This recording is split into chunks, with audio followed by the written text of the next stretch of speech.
In this video, I'm going to show you how to replace the fender liner on the front of this Nissan Pathfinder. I'm showing you the driver's side, but the procedure is the same for the passenger side. Let's get started. Underneath, you'll see a T20 Torx screw. I'll have to remove that to get the lower part of this off.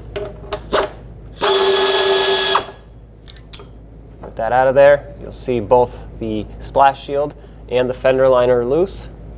Two more T20 Torx screws right over here.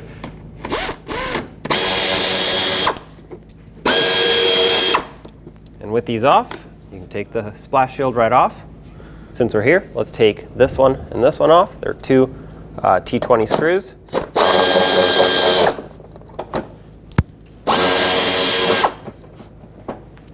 Back underneath, you'll see a push clip that we can now get to. And if you pull out the center, you should be able to pull the rest of it out. A lot of times these do break, so keep in mind you may or may not need a new one. This is what mine looks like. If it doesn't have all four tabs, it's broken, so replace it. Underneath the front, you'll see three of the same T20 Torx screws. Remove them all.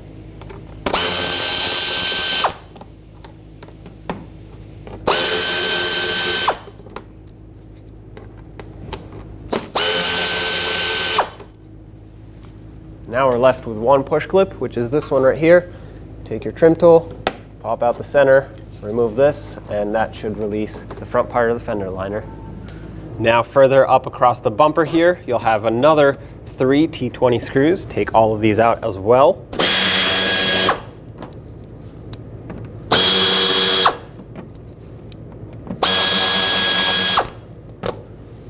That frees up this part of the shield, or the fender liner.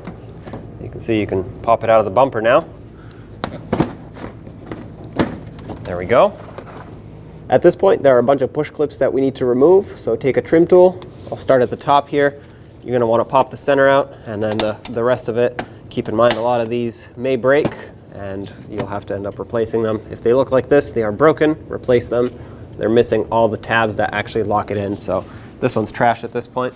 I'm going to keep going towards the front here. You'll see another push clip here. They should all be the same. Once again, another broken one. I'm expecting for pretty much all of these to break. Well, this one looks like it's already broken. I did spray them with a little bit of rust penetrant on the ones that I could get to. A lot of times that does help.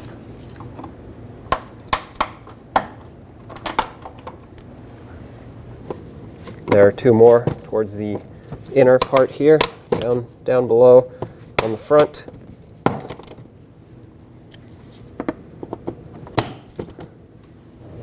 And another one towards the back here.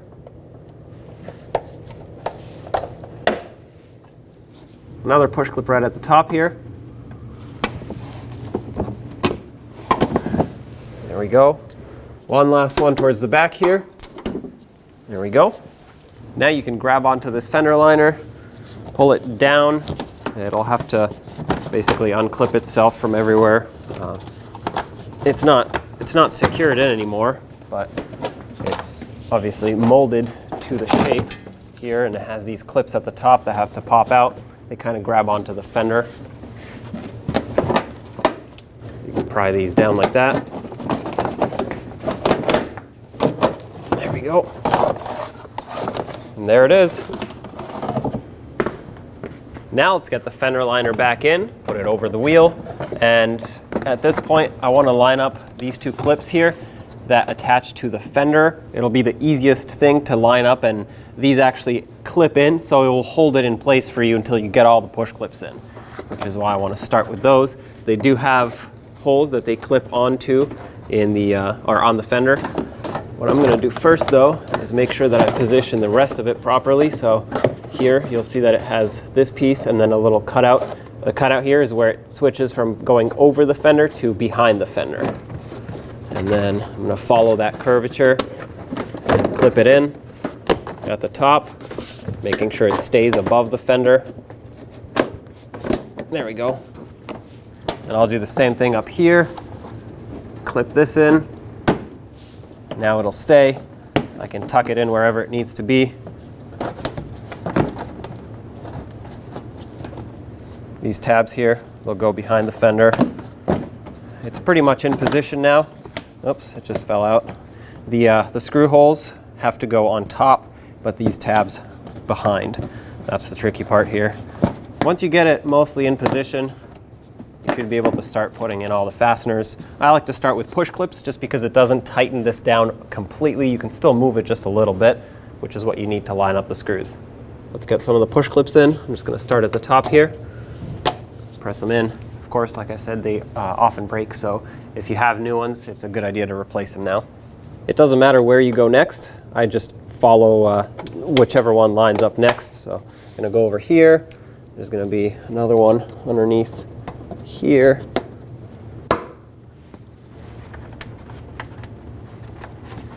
Another one right here. Over here, the fender liner is supposed to go behind this splash shield here. So if yours went on this way, which it most likely did, flip them around just like this. Now you can put in the two push clips that go here.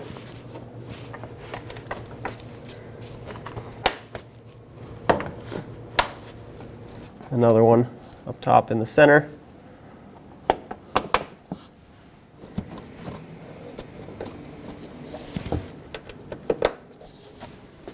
And one at the back.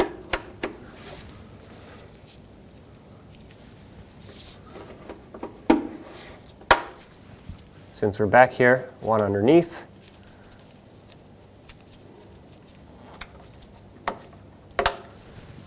One last push clip in the front here. There we go. Now let's insert all the screws and tighten them up. Make sure you don't make them too tight. They are only holding on to plastic, so you don't want to strip them out.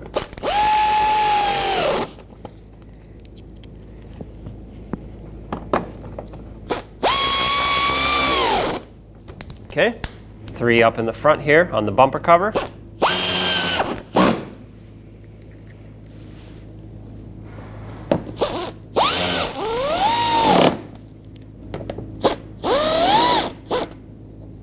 On the back side, you'll have one at the bottom here, one towards the top here, which is the highest of the 3 mounting holes, or 4 mounting holes. Now let's get the splash shield back on. It has these 2 mounting screws over here. Start these 2 in. Once you do, you should be able to let go and tighten these up.